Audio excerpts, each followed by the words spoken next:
If you are a small business owner or maybe you have a side hustle on the side, the EIDL Economic Injury Disaster Loan and the Advanced Program has returned. Now, this is the SBA loan created for businesses in an event of a disaster such as the COVID-19 pandemic and, of course, its devastating effect on small businesses. With this return, the free $10,000 EIDL grant has also returned as well. The new COVID relief bill that was recently passed by the House and the Senate has funded a renewing $20 billion of additional money to the program. However, there are some stark changes to the EIDL program and the advance since this new COVID relief bill has been passed. So overall, it's much stricter and targeted to businesses that actually need it. So if you are a small business owner and the COVID-19 pandemic has caused economic injury to you and your business, please pay attention to this video. We're going to go over whether this is for you or not, how to apply, and some word of caution about the things you need to be careful of when you do decide to apply.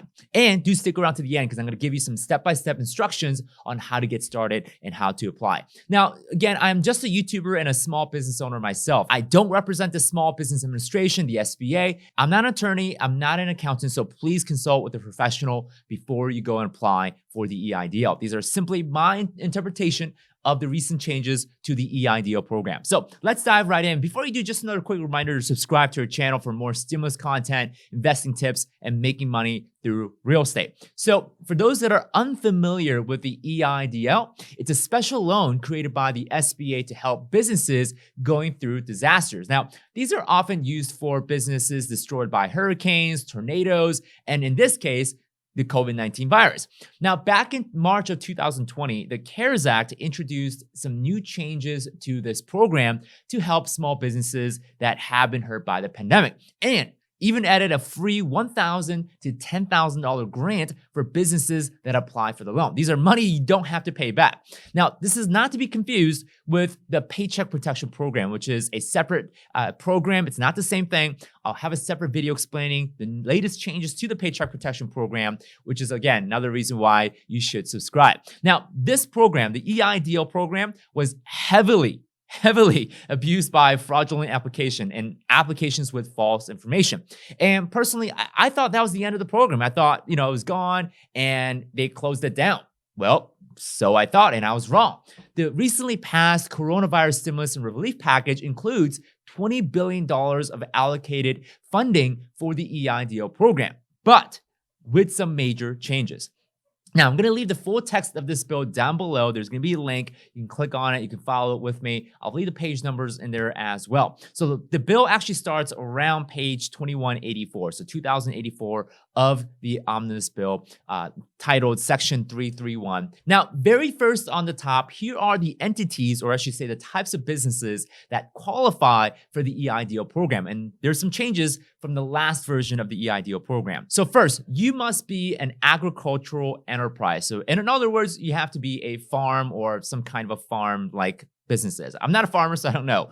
Number two, these are covered entities. So these are going to be applying for the vast majority of you guys that don't have a farm. So you need to be a business that has been around in 2020 before February or back in 2019. So obviously, if your business has been around for a while, the better it is. Now, this is one of the main ways that the SBA is going to qualify you, and that is one, if you are located in a low-income community. Now, you might be wondering, what does constitute as low-income community? Well, if you live in an area where more than 20% of the population is in poverty, then that area is considered a low-income community. Now, another way the SBA may qualify you, and this might be where you might end up qualifying in, is that if you lost 30% or more of your gross revenue in your business in any given 8-week period, you may qualify for the EIDL loan. And of course, if you employ more than 300 employees in your company, then you are not qualified for the EIDL loan as well. And also, the SBA now has changed the verification process as to how they determine whether you're eligible or you're not eligible for the EIDL loan program. So the verification process is on page 2188, and it says the SBA may request tax returns of the business to qualify and to see if the business is eligible. Now, in that page 2188 under C, verification, it says, in carrying out this section, the administrator shall require any information, including any tax records, from an entity submitting a request under subsection B that the administrator determines to be necessary to verify that the entity is a covered entity, without regards to whether the entity has previously submitted such information to the administrator. So right there and then, boom, the SBA will now check tax records and maybe other documentation to see if you are a legitimate business. Now, I'm glad that this is kind of happening, mainly because in the last go around, the SBA suffered massive amount of false and fraudulent applications that came in. So glad that that is also happening with this process as well. Now, that's really it when it comes to the verification process, but I do have a feeling that the SBA isn't really being open and clear on the verification process, mainly because they fear that giving out exact criteria for the verification process could lead to more fraudulent application by, obviously people trying to slide by the verification process. Obviously, if I know the grading rubric, I know how to kind of cheat the system, right? So obviously the SBA isn't doing that this time. Now, moving along to the EIDL grant part, right? This is the sexy part, if I'm allowed to even allowed to say that on YouTube anymore, right? So this is a free, quote unquote free, $10,000 EIDL grant for small business owners that apply for the EIDL program. Now, this is not a loan. You get to keep this money. This is forgivable. You get to use this pretty much how you like. Now, as I mentioned before, the free EIDL grant of $10,000 has returned once more. Now, with the CARES Act, the SBA had 3 days to send out the advance of up to $10,000 as soon as the business applies for the EIDL program.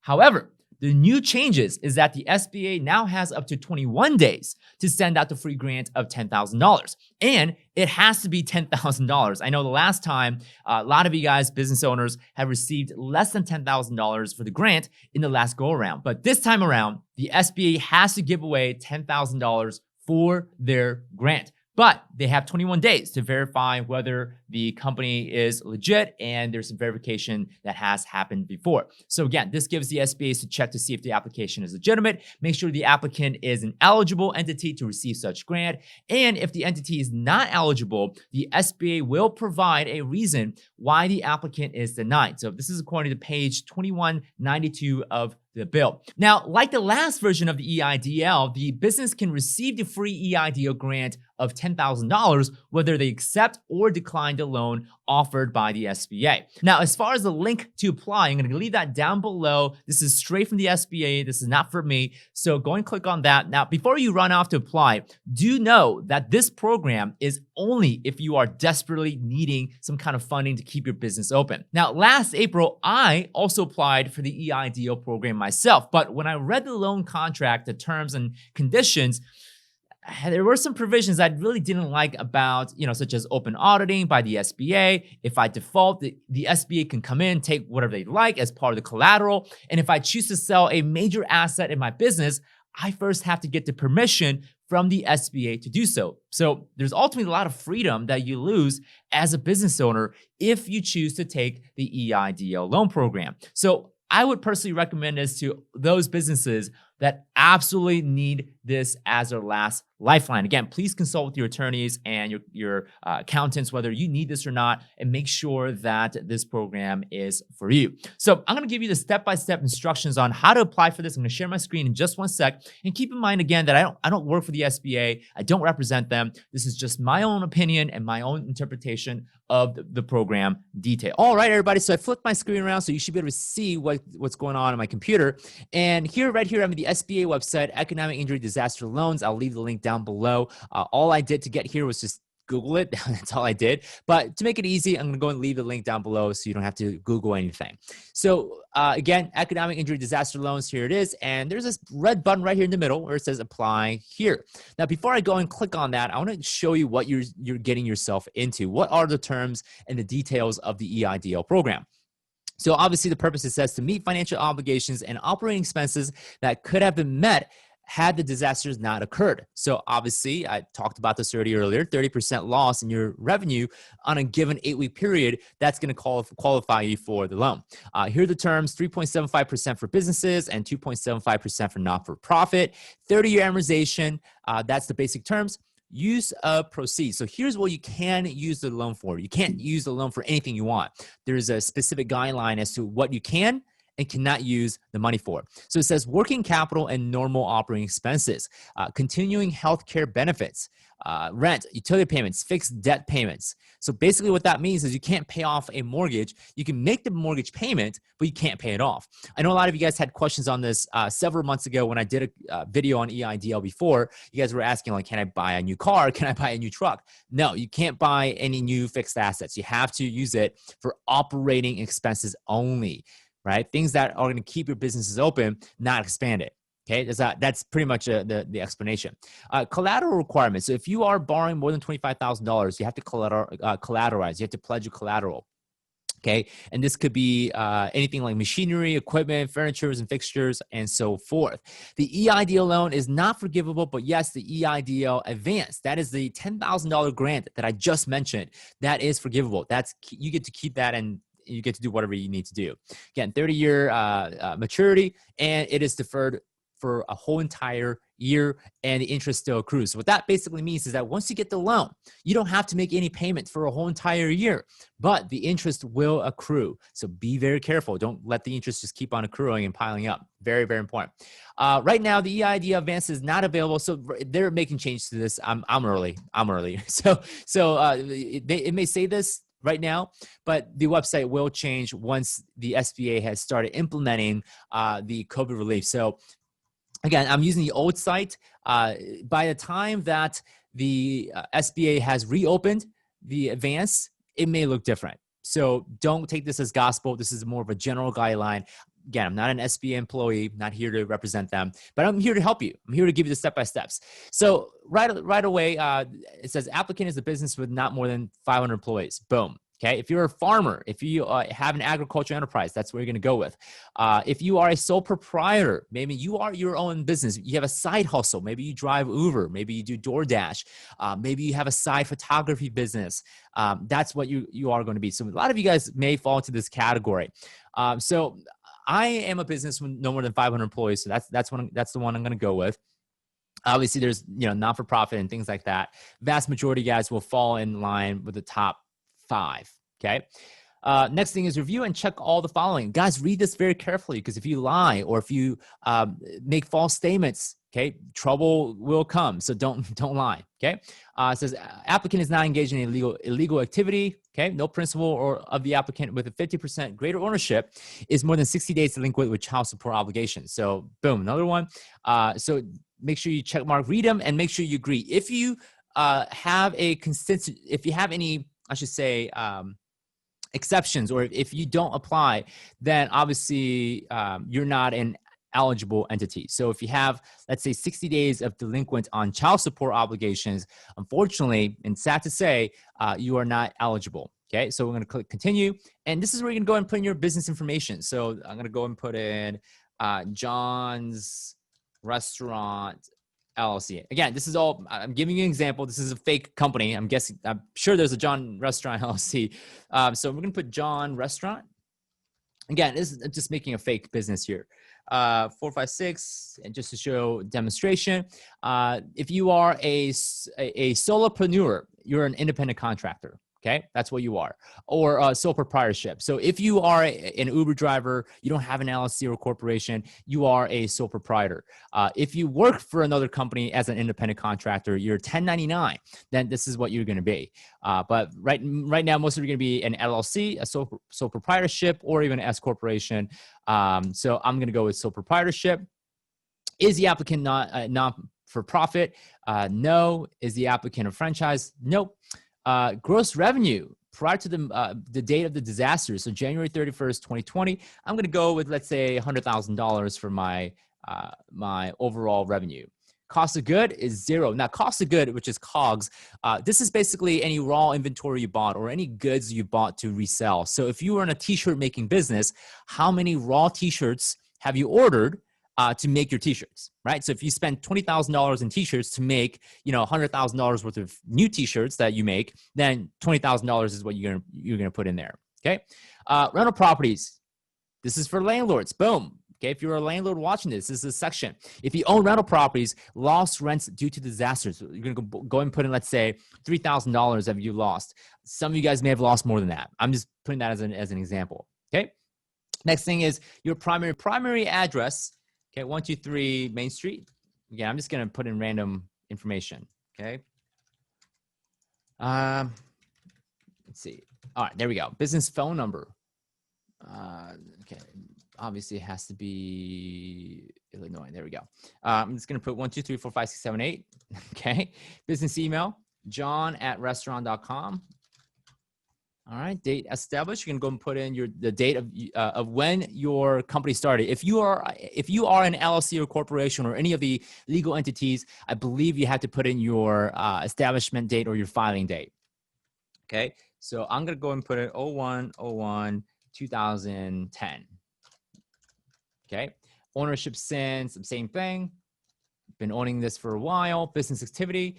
You are a eating and drinking place. Detailed business activity, you are a restaurant. Okay. Number of employees, they got 5 employees. Again, just making up numbers. So John Smith with the business phone number, title, owner. Okay. 100% owner. Email, john@restaurant.com. Once more. Social security number. Day, birthday. So I'm just going to put a random birthday here as well. 19, oh, come on, there we go. I'm gonna go with 1980. All right. United States. Yes, I'm a US citizen. And then you're gonna go and put in your address, South Avenue. I'm gonna go use there we go. Illinois and zip code. And check to make sure that everything is good to go. And now this thing is a little sneaky here. Is your business owned by a business entity? This basically means that if your business is owned by another corporation or LLC, that's basically what this means. So I'm just going to say no. Okay. But if you are owned by another business entity, you have to say yes, right? Make sure you're truthful. Okay. In the past year, so this is basically asking, have you committed a felony? No. Is the listed owner currently suspended from federal government receiving federal grants and loans? Nope. Are any presently subject to indictment? No. So these are basically asking some verification questions. Okay. If anyone assists you in completing this application, whether you pay a fee or service or not, that person must enter their information below. So that is not me, guys, right? I'm just giving you basic guidance. But if this is like your accountant or your attorney that helped you fill out the application, then you need to put the information in here, your attorney or accountant's information. If this was your money manager or your financial advisor, that's going to be this information right there. Okay. Where to send the funds. So here is your bank information. So I'm going to put ABC Bank with an account number and the routing number. I'm just going to put a random account routing number that I do know. Okay, so there it is. Hit next. And obviously, once you hit submit, you're done. Again, guys, I cannot reiterate this. Be truthful, be honest, don't lie.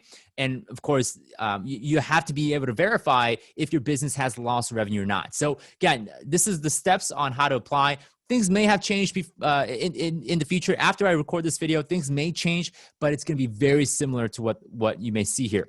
One thing that I didn't see throughout the application is the mention of the $10,000 grant. It's going to ask you a question. Do you want to receive or be considered for the $10,000 EIDL emergency advance?